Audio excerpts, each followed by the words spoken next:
नमस्कार। अनादि न्यूज में आपका स्वागत है। मैं हूं दिनेश गुप्ता। आप देख रहे हैं सत्ता और सियासत।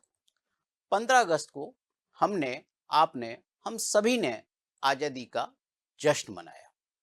आज़ादी हर मायने में महत्वपूर्ण है। सत्ता चुनने की आज़ादी हमें संविधान से मिली है। हमारे संविधान ने सभी को स्वतंत्रता दी है। विधायिका, कार्यपालिका और न्यायपालिका सभी स्वतंत्र रूप से अपने निर्णय करते हैं। सभी निर्णयों का आधार कानून होता है। कानून का राज लोगों में भरोसा पैदा करता है। मध्य प्रदेश में विधायिका जो कानून बनाती है, कार्यपालिका उसका पालन कराने की जिम्मेदारी निभाती है। न्यायपालिका भी अपने फैसले कानून के दायरे में देती है। सुप्रीम कोर्ट द्वारा रहवासी क्षेत्र से व्यवसायिक गतिविधियां हटाने का फैसला भी कानून का पालन कराने के लिए लिया गया है। जाहिर है कि इससे लोगों को असुविधा भी हो रही होगी। इस समस्या के सामने आने के बाद भोपाल के मास्टर प्लान को लेकर भी उम्मीद जागी है।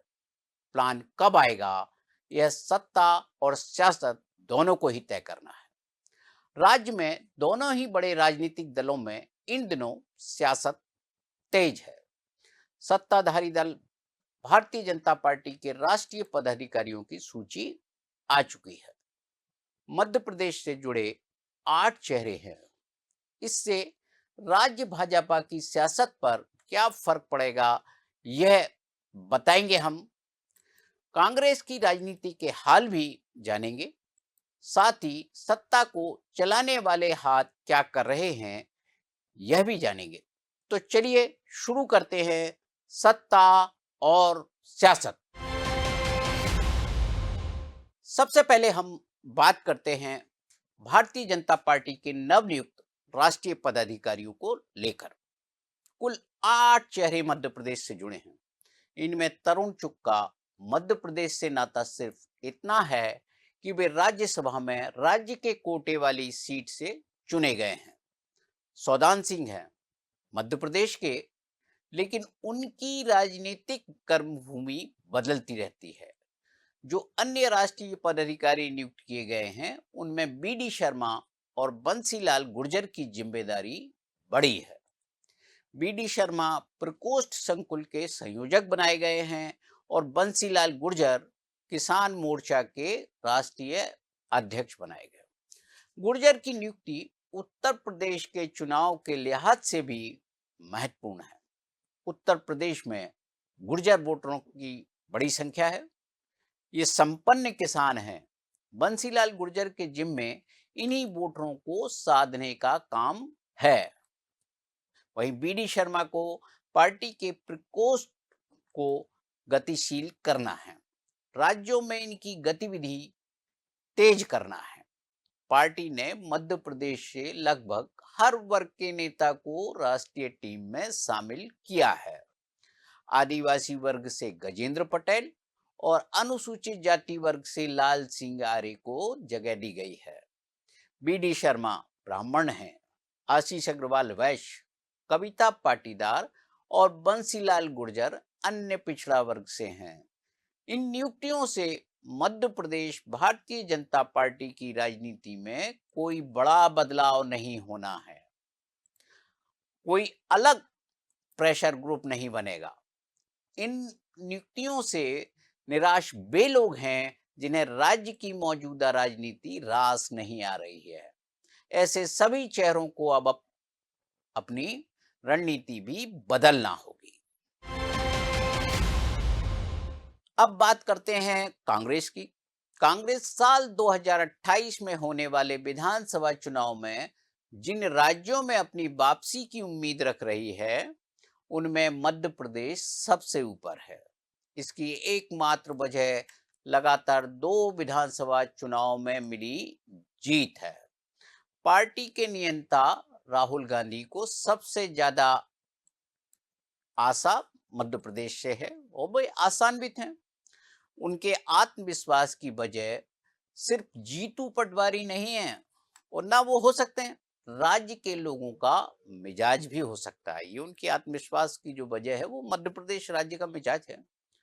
2018 के विधानसभा चुनाव में भी कांग्रेस ने वापसी की थी, लेकिन ज्योतिरादित्य सिंधिया ने सरकार गिरा दी। कमलनाथ और दिग्विजय सिंह जैसे चेहरे भी सरकार नहीं बचा पाए थे। 2023 के विधानसभा चुनाव में भी कांग्रेस को नुकसान इन्हीं दो चेहरों के कारण हुआ। दोनों नेताओं ने चुनाव के बीच सार्वजनिक मंच से खूब एक दूसरे के कुर्ते फाड़े। नतीजा सामने है। दोनों नेताओं की कोई पूछ परख कांग्रेस में नहीं हो रही। इन दोनों यही हाल है। दिग्विजय सिंह तो उज्जैन से अयोध्या तक की पद यात्रा करने की तैयारी कर रहे हैं। कमलनाथ पर उम्र का दबाव दिख रहा है। राहुल गांधी नई टीम को मजबूत करने में लगे हैं। वो ऐसे चेहरों की तलाश में हैं जो पार्टी की सत्ता में वापसी करा सके। हाल ही की समीक्षा में यह बात सामने आ चुकी है कि आधे से अधिक प्रदेश कार्यकारिणी के पदाधिकारी काम नहीं कर रहे हैं, जबकि अधिकतर पदाधिकारी वरिष्ठ नेताओं के दबाव में बनाए गए थे। यही स्थिति विभागों और प्रकोष्ठों की भी है। यही कारण है कि इन्हें भंग कर दिया गया है। प्रदेश कांग्रेस की भी नई टीम आने वाली है। उसके पुनर्गठन की बात चल रही है। सुगबुगाहट भी शुरू हो गई है। इसको नामों को लेकर भी कई तरह के चर्चे हैं। कुछ जिलों के अध्यक्ष भी बदले जाने हैं। पार्टी ने ऐसे चेहरों की पहचान भी कर ली है जो पद दबा कर बैठे हैं, लेकिन फायदा भाजपा को पहुंचा रहे हैं। मध्य प्रदेश में अगले वर्ष नगरीय निकाय और त्रिस्तरीय पंचायत चुनाव के साथ जो है उनकी तैयारी है। उनके चुनाव भी होना है और उसी के साथ जो है जो चुनावी राजनीति की शुरुआत मध्य प्रदेश में हो जाएगी। और यही कांग्रेस देख रही है। कांग्रेस संगठन को जमीन पर सक्रिय करने की उसकी मंशा भी इसी कारण है कि जमीन पर मजबूत स्थिति हो जाए, क्योंकि 27 में चुनाव है। कितना कर पाएगी कांग्रेस के बारे में कुछ कहा नहीं जा सकता। विधानसभा और लोकसभा चुनाव में भाजपा से पिछड़ने के बाद पार्टी अब संगठन सृजन से आगे बढ़कर सीधे मतदाता के घर तक पहुंचने की तैयारी में है। प्रदेश व्यापी संपर्क अभियान को इसी राजनीतिक रणनीति की अगली कड़ी माना जा रहा है। सितंबर के अंतिम सप्ताह में राहुल गांधी के प्रस्तावित उज्जैन और रीवा दौरे से इसकी शुरुआत होगी। इसमें वे प्रदेश, जिला और ब्लॉक, विधानसभा और पंचायत स्तरीय इकाइयों के पदाधिकारियों को चुनावी तैयारियों की दिशा देंगे। संपर्क अभियान में ही जो राहुल गांधी का संपर्क अभियान शुरू कर रहे हैं, जो उसी संपर्क अभियान में ही प्रत्येक परिवार से कांग्रेस जो है 100-100 रुपए की सहयोग निधि भी लेगी। पारदर्शिता के लिए इसकी रसीद संबंधित व्यक्ति को सहयोग के लिए धन्यवाद के साथ दी जाएगी। पूरी व्यवस्था को ऑनलाइन रखा जाएगा, जिससे किसी प्रकार की कोई गड़बड़ी ना हो। जहां भी आर्थिक मामले होते हैं वहां आरोप लगते हैं, गड़बड़ी के आरोप लगते हैं, सवाल खड़े होते हैं, तो इसलिए उन्होंने सारी चीज ऑनलाइन कर रही है कांग्रेस। अब जानते हैं सत्ता में क्या चल रहा है। 2010 बैच के प्रमोटी आईएएस अधिकारी दीपक कुमार सक्सेना इन दिनों ग्वालियर में आबकारी आयुक्त के पद पर पदस्थ हैं। एक्साइज कमिश्नर हैं। उनके नाम की चर्चा धान परिवहन घोटाले के कारण हो रही है। चर्चा में इन दिनों वो काफी। दीपक सक्सेना ने ही जबलपुर कलेक्टर रहते हुए धान का परिवहन घोटाला उजागर किया था। मध्य प्रदेश हाई कोर्ट ने पिछले दिनों इस काम के लिए दीपक सक्सेना की तारीफ भी की। हाई कोर्ट ने पूरे मामले की जांच कर रही आर्थिक अपराध अनुसंधान ब्यूरो से स्टेटस रिपोर्ट्स मांगी है। करीब 34 करोड़ रुपए का घोटाले का यह मामला है। हाई कोर्ट ने जांच का दायरा अब बहुत व्यापक कर दिया। पहले जबलपुर संभाग में ही था, अब पूरे प्रदेश में हुए धान परिवहन की जो है उसको जांच की जाएगी कि परिवहन कैसे हुआ, क्यों हुआ। ये जो है अब इसकी भी जांच होगी। हाई कोर्ट ने ऐसे निर्देश दिए। अब तक जो इस घोटाले में 19 लोगों की गिरफ्तारी हो चुकी है।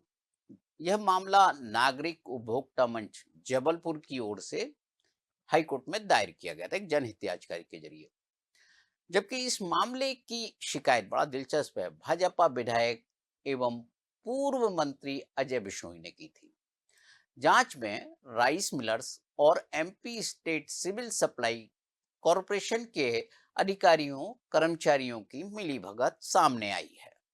कोर्ट में याचिकाकर्ताओं पीजी नाज पांडे और रजत भार्गव की ओर से अधिवक्ता दिनेश उपाध्याय ने कोर्ट को बताया कि जबलपुर में जांच के दौरान धान परिवहन में बड़े पैमाने पर गड़बड़ी सामने आई थी। रिपोर्ट के मुताबिक 100 से 200 क्विंटल तक धान के परिवहन के लिए दोपहिया और तिपहिया वाहनों के नंबर दर्ज किए गए। यानी घोटाला कैसे हुआ कि टू व्हीलर और थ्री व्हीलर ऑटो और स्कूटर से आप 100 क्विंटल 200 क्विंटल जो धान है उसका परिवहन आपने उन नंबरों पर कर दिया। कुछ मामलों में बसों समेत ऐसे वाहनों से भी धान परिवहन दर्शाया गया जिनसे इतनी मात्रा में धान ले जाना संभव नहीं था। जबलपुर में जांच के बाद अलग अलग लोगों के खिलाफ 90 से अधिक एफआईआर दर्ज की गई थी। कोर्ट को बताया गया था कि मंडला, बालाघाट, सिवनी और डिंडोरी समेत कुछ जिलों में भी मामले दर्ज किए गए, लेकिन प्रदेश के बाकी हिस्सों में प्रभावी कार्रवाई नहीं हुई। सरकार ने प्रदेश के 27 जिलों के कलेक्टरों को जांच के निर्देश दिए थे, इसके बावजूद कार्रवाई सीमित रही। सुनवाई के दौरान हाईकोर्ट ने कहा कि यदि तत्कालीन जबलपुर कलेक्टर दीपक सक्सेना ने सक्रियता नहीं दिखाई होती तो यह मामला सामने नहीं आता। कोर्ट ने माना कि इस तरह दूसरे जिलों में भी कलेक्टरों को कार्रवाई करनी चाहिए थी, लेकिन नहीं की गई। मध्य प्रदेश में मुख्य सचिव अशोक बर्णवाल के अलावा उनके समकक्ष वेतन मान में कुल 14 अधिकारी हैं। इसके बाद भी सरकार अधिकारियों की कमी महसूस कर रही है। अपर मुख्य सचिव के अलावा लगभग 13 अधिकारी प्रमुख सचिव के वेतनमान में हैं। ये सभी मंत्रालय में पदस्थ हैं। इस तरह कुल 27 वरिष्ठ अधिकारी 50 से अधिक विभागों को संभालने के लिए उपलब्ध हैं। किसी अधिकारी को इतना भारी कर दिया गया है कि वह हर मिलने वाले से यही कहता है कि उसे सांस लेने की फुर्सत नहीं मिल रही है, और किसी के पास इतना छोटा विभाग है कि वह पूरे दिन खाली गपशप और टाइम पास करता रहता है। मजबूरी है उसकी। मंत्रालय में भी ऐसे अधिकारी पदस्थ हैं जिनके पास कोई काम नहीं है, और मंत्रालय के बाहर भी हैं। 1994 बैच की अधिकारी रश्मि अरुण समी को सरकार ने जो जिम्मेदारियां दी हैं उन्हें बखूबी वे निभा रही हैं। दिल्ली और भोपाल के बीच संतुलन भी साध रही हैं। रश्मि अरुण शमी खाद्य एवं नागरिक आपूर्ति एवं उपभोक्ता संरक्षण विभाग की अपर मुख्य सचिव हैं। उनके पास दिल्ली की पोस्टिंग का अतिरिक्त प्रभार है, मतलब पोस्टिंग भोपाल में, दिल्ली का भी अतिरिक्त प्रभार है, ऐसा कम होता है। यह प्रभार जो है उनके पास विशेष आयुक्त समन्वय और आवासीय आयुक्त मध्य प्रदेश भवन नई दिल्ली का है। विशेष आयुक्त समन्वय की जिम्मेदारी केंद्र सरकार के विभिन्न मंत्रालयों में राज्य से जुड़े लंबित मामलों में समन्वय बनाने का होता है। आवासीय आयुक्त की जिम्मेदारी भवन आदि की व्यवस्था से जुड़ी हुई है। श्रीमती समी के पास एक अन्य प्रभार माध्यमिक शिक्षा मंडल के अध्यक्ष का भी है। उनके पास जो 3 जिम्मेदारियां हैं उनके मंत्री भी अलग अलग हैं। रश्मि अरुण समी की तरह अनिरुद्ध मुखर्जी भी ग्वालियर और भोपाल के बीच तालमेल बैठाए हुए हैं। उन्हें दिल्ली भी जाना पड़ता है, कारण उनका परिवार दिल्ली में है। हाल ही में उच्च शिक्षा विभाग की सचिव बनाई गई दीप्ति गौड़ मुखर्जी उनकी पत्नी हैं। दीप्ति मुखर्जी 1993 बैच की अधिकारी हैं। वे नवंबर 2023 से भारत सरकार में प्रतिनियुक्ति पर हैं। अनिरुद्ध मुखर्जी की मूल पदस्थापना राजस्व मंडल ग्वालियर के पद पर है। मुखर्जी के पास भोपाल में अपर मुख्य सचिव पर्यावरण विभाग, पर्यावरण आयुक्त तथा महानिदेशक एप्को का प्रभार है। इसके अलावा लोक परिसंपत्ति प्रबंधन विभाग तथा प्रबंध संचालक मध्य प्रदेश राज्य परिसंपत्ति प्रबंधन कंपनी का प्रभार अतिरिक्त है। मुख्यमंत्री के अपर मुख्य सचिव नीरज मंडलोई भी काम के बोझ से दबे हुए हैं। उनके पास औद्योगिक नीति एवं निवेश प्रोत्साहन विभाग तथा सूक्ष्म लघु एवं मध्यम उद्योग विभाग की जिम्मेदारी भी है। इसके अलावा लोक सेवा प्रबंधन विभाग भी उनके पास है। शिवशेखर शुक्ला के पास भी एक से अधिक विभाग हैं। शुक्ला अपर मुख्य सचिव सामान्य प्रशासन विभाग हैं। उनके पास संस्कृति विभाग तथा आयुक्त सह संचालक स्वराज संस्थान एवं न्यासी सचिव भारत भवन तथा धार्मिक न्यास एवं धर्मश विभाग भी हैं। इसके अतिरिक्त कर्मचारी चयन मंडल के अध्यक्ष की जिम्मेदारी भी उनके पास है। अब हम बात करते हैं डॉक्टर मोहन यादव कैबिनेट के उस फैसले की जो कनेक्टिविटी के लिहाज से महत्वपूर्ण तो है ही, राजनीतिक रूप से भी अहम है। यह फैसला भोपाल विदिशा रोड से जुड़ा हुआ है। कैबिनेट ने भोपाल विदिशा मार्ग को 4 लेन करने के प्रस्ताव को मंजूरी दी है। हाइब्रिड एन्युटी मॉडल पर बनने वाली इस परियोजना की लागत 1757 करोड़ 55 लाख रुपए होगी।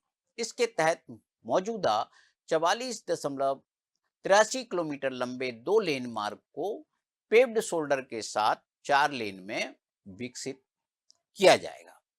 यह मार्ग Bhopal Kanpur high speed corridor के लिए महत्वपूर्ण फीडर कॉरिडोर के रूप में काम करेगा। इससे भोपाल, विदिशा, रायसेन और आसपास के क्षेत्रों के बीच आवागमन आसान होगा। यह मार्ग भोपाल के अयोध्या बाईपास स्थित भानपुरा टी जंक्शन से शुरू होकर सूकी सिमनिया, दीवानगंज और सलामतपुर होते हुए NH 146 के सांची सलामतपुर जंक्शन तक जाता है। वर्तमान में इस मार्ग पर यातायात करीब 10.975 पैसेंजर कार यूनिट है, जो 4 लेन सड़क के लिए निर्धारित 10,000 पैसेंजर कार यूनिट के मानक से अधिक है। भविष्य में यातायात बढ़ने और भोपाल महानगरीय क्षेत्र के विस्तार को देखते हुए इसे 4 लेन करना जरूरी माना गया। विदिशा पूर्व मुख्यमंत्री एवं केंद्रीय कृषि मंत्री शिवराज सिंह चौहान के संसदीय क्षेत्र का हिस्सा है। 4 लेन बनने से सबसे ज्यादा लाभ भी इस संसदीय क्षेत्र के लोगों को मिलेगा। विदिशा के लोग भोपाल से 4 लेन के जरिए जुड़ने की उम्मीद तब से ही पाले हुए हैं जब शिवराज सिंह चौहान मुख्यमंत्री बने थे, लेकिन चौहान विदिशा को 4 लेन के जरिए नहीं जोड़ पाए, जबकि राजगढ़, रायसेन और सीहोर जैसे जिले 4 लेन से पहले ही जुड़ गए थे। भोपाल विदिशा मार्ग केवल यातायात के लिहाज से ही नहीं, बल्कि धार्मिक, ऐतिहासिक और सांस्कृतिक पर्यटन की दृष्टि से भी महत्वपूर्ण है। इसके आसपास सांची स्तूप, संग्रहालय है, अशोक स्तंभ, उदयगिरी की गुफाएं सहित कई पुरातात्विक एवं सांस्कृतिक स्थल हैं। मार्ग करीब 24.550 किलोमीटर पर कर्क रेखा से भी गुजरता है। ये कर्क रेखा से जाकर जुड़ जाता है, जिससे इसका भौगोलिक महत्व भी बढ़ जाता है। 4 लेन बनने से भोपाल से विदिशा और सांची तक यात्रा अधिक सुगम होगी।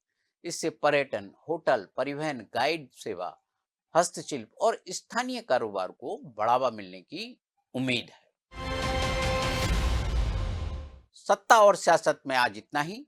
देश और दुनिया की खबरें देखने के लिए बने रहें अनादि टीवी के साथ। नमस्कार।